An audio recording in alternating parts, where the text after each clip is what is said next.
So what's up everybody, and welcome back to the channel. If you're not subscribed yet, consider hitting that subscribe button down below, because we've been picking up quite a few subscribers lately, so really want to thank you for that. And you know what, check out our TikTok. We've only been doing it for like 4 or 5 days and got 1,000 followers on it. It's a pretty crazy little platform there. But today, where this video is going to go, we're going to go good news, bad, tough news, and then what I learned from it all. So first off, with the good news, we have the cows. I moved them to a different section of the farm today. And they are out here. There's the llamas. Here are the cows laying down all full. Notice something? This is February 26th, and there is no hay bales out there. There's 0 hay bales. I'm trying something. They look like they're full. They look good. And they're just on old stockpiled dormant Bermuda grass. And then over here, we actually have a lot of green growing. Up in between. So I figured, you know what, there's enough out here that the Bermuda will act like the hay, and they'll be able to get enough protein and just green material in them that they should be able to do fine without hay, I think. Now, kind of just a little experiment, not 100% sure on it. If they start looking a little bit thin, if the, you know, that triangle in their left side near the back of their hip starts kind of getting indented, I'm going to put them back on hay. But this is February 26th, and we might be done with hay. Might be, maybe not. We will see. Right now, they're on an acre. So this is about an acre, the paddock that I have them in. There's that semi-permanent wire right here. You can barely see it. That's what I love about these things. With my 67-cent fence post, boom. This is about an acre. They're going to be on there one day. Then this is tomorrow. Next day, so on and so on. So I was, you know, kind of guesstimating. I think that there's enough for them to eat for at least one day. And if that's the case, then great, we're done with hay. Don't tell anybody. We might be done with hay. Now, a couple things. It could just be, my neighbor was saying it's called water grass, to where it's just kind of going to go through them. But because we have a lot of the brown still left, and it's not, you know, there's a lot of carbon still here, I think it'll be able to mix and they'll be okay. So, like I said, we'll act like the hay, and the green is just a little bit of a supplement. But they've been out here since this morning, and they all look full. They all look really full, actually. Like, Daphne's asleep there, and Jordan's saying hi to her. So, you know, that's a good sign when the cows come out here. It's a good sign when you come out in the just a little afternoon, and the cows are laying down. Because what that tells me is, that they're full. Now, for the bad news. This is tough. We had a big storm last night. This is right after the Snowmageddon, Snowpocalypse, Snowvid 21 of Texas. We had a pretty big rain last night. I mean, it woke me up at like 3:30 in the morning, and I went and checked the buckets and stuff. We had about 3 inches of water in there. Got a text message this morning from my neighbor across the street. And one of their cows was calving yesterday. Their daughter came back to check on it today, and only the head was out and the calf was gone. So he texted me asking me if I can go over there and help her pull the calf. And went over there. That was rough. That was first time having to experience that. You know, it's part of the deal. It's why I went with Longhorns, because they're supposed to be a lot easier calving, a lot less parasite resistant and stuff. So that's why I went that direction, because hopefully, I mean, I'm sure it'll happen. Hopefully I never have to deal with that here with our girls, or, you know, our future calves. But the cow that was giving birth really had no issues previously. It's a good looking, short, small, not so small, but wide cow. That there shouldn't have been anything wrong. But the calf, it came out a little bit funky. You see, a calf, for those who don't know, needs to come out with it needs to come out head first with its hooves, or its front legs right underneath its chin, and it kind of just slides out. That didn't happen. It came, and one of the legs was all bent and stuff. We didn't know about it, and we found it this morning. The calf was gone. Tough. Don't like that. Hopefully, you know, I mean, it'll happen here, but hopefully we don't have to have that on a consistent basis. The good news is on that situation is that the cow is fine. I'm gonna go check on her for him, because like I said, they're out of town. I'm gonna go check on her, make sure that she's still all good. Her back right leg was real stiff. It looked like she might have been you know, just temporarily paralyzed, just because when it was a little bit bigger calf, and that'll happen sometimes, I guess. But after about 2 or 3 minutes, she was able to jump up, and she's okay. She's doing good. Good looking cow though. It's a really good looking cow. I feel bad about the calf, and it's a you know, it's just one of those things. You know, that's the toughest part of ranching or farming or dealing with any kind of living thing, is that things go wrong. I mean, it's nobody's fault. It's nobody's fault at all.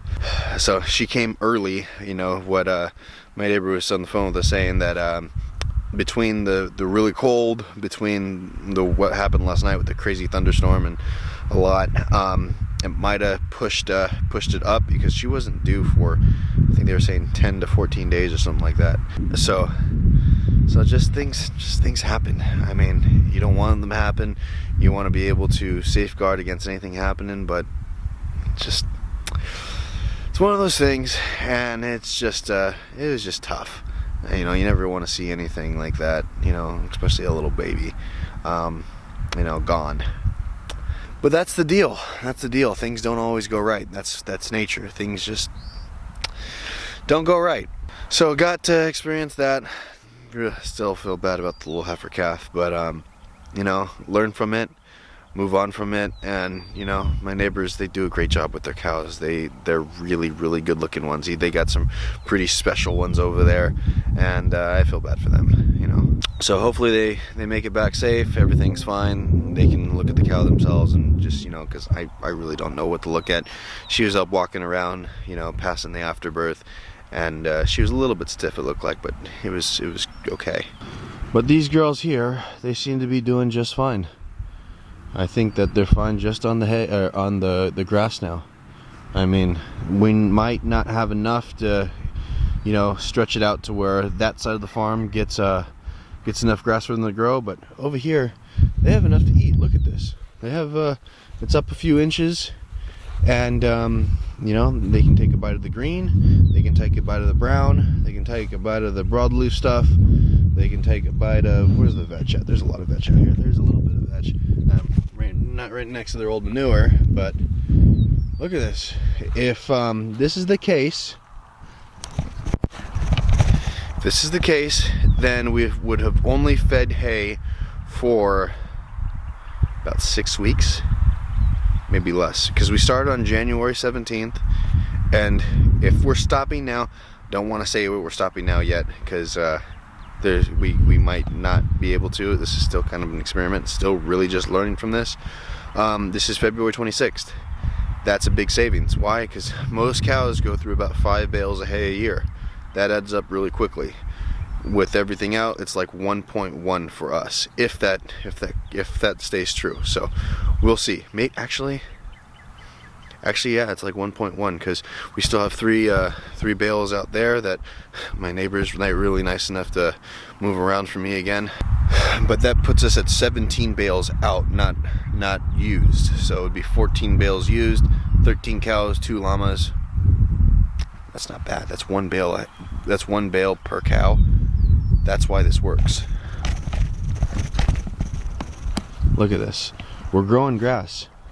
Now the reason why is that, you know, if this was to grow, we just turned the cows out here, and you know, they're scouring, walking around looking for anything to eat other than the hay, they get this this grass here. Say this grows up, you know, this is probably about 4 inches tall now. This grows up to just maybe 1 inch tall. They eat it, and then it just stunts it, and doesn't want to grow back as nearly as fast. But here, I mean, look, we have green. Spring is almost hitting us. We're lucky we're in East Texas and the snow's gone, but there's enough here that I think we should be able to move one day across, you know, so 1 day, 2 days, 3 days, 4 days, 5 days, 6 days. Actually, yeah, there's 7 paddocks on this side right here. They should be able to graze.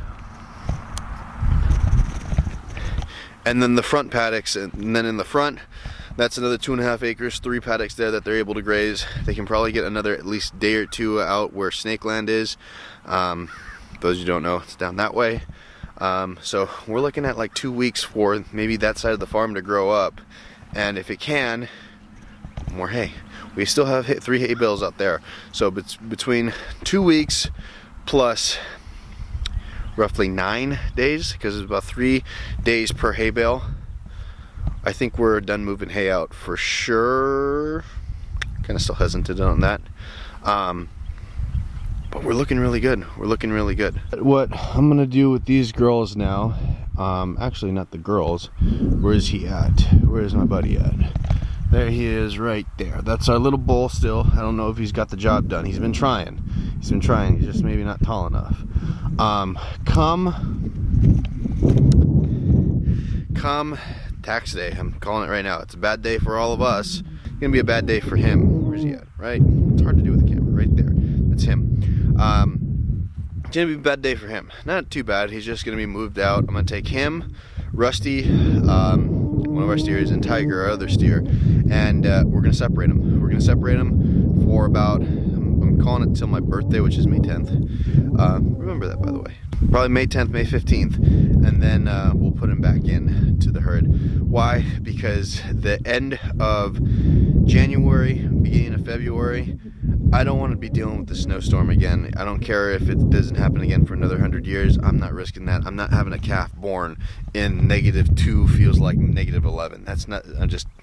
That's just a recipe for disaster. I've seen what it's like to lose a calf now, and I don't want it to happen, so I'm going to do everything I can to prevent that from happening. So Jordan, our bull, is getting pulled out. He'll just be on his own rotation with Rusty and Tiger, and maybe the llamas, we'll see, don't know yet. But they should be good together. See, there's Tiger, the pretty one right there, and Rusty is right there. That is Rusty. So they're gonna get pulled out. I'm trying to figure out how to do it. I might put them on the other side of the farm. It's only for a month. It's only for a month. We have a really short, bad weather season here. If the cow decides to calve in December or early January, I'll deal with it. We have a barn that we can put them in.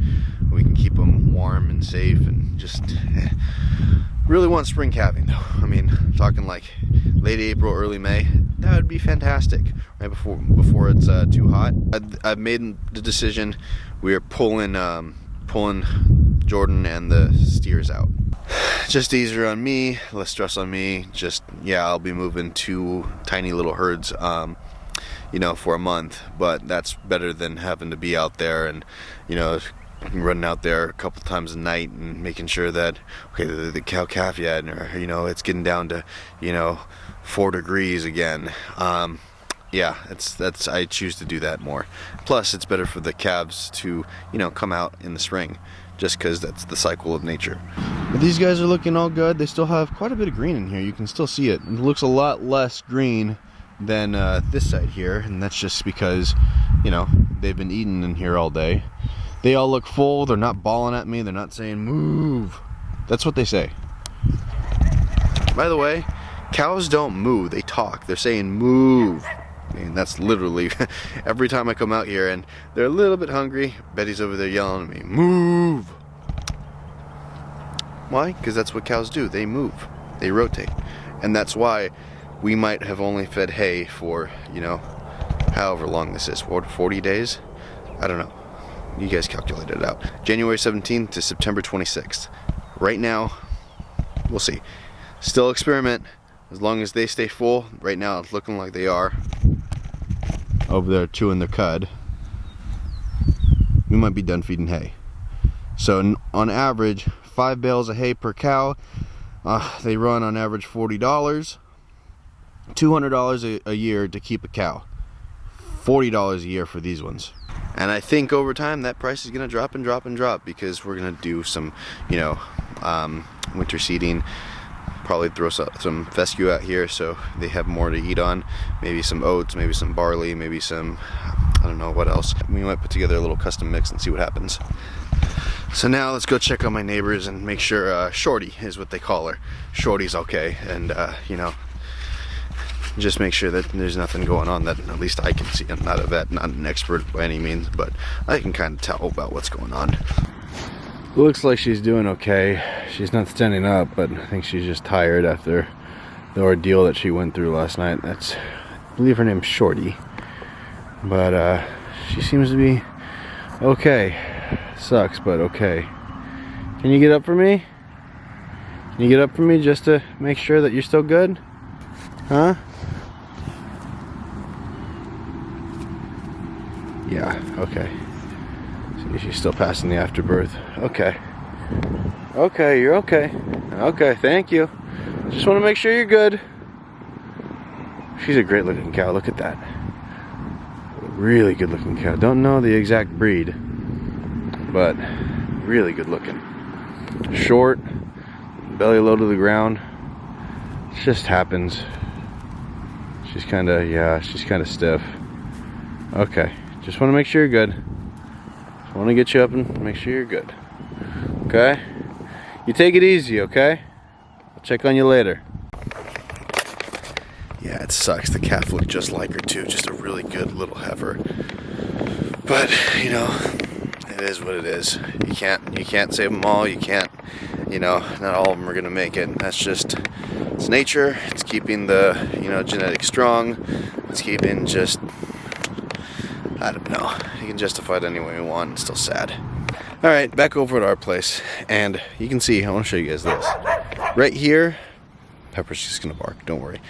This is our gate. All we have to do to move the cows every day is lift up these two handles right here.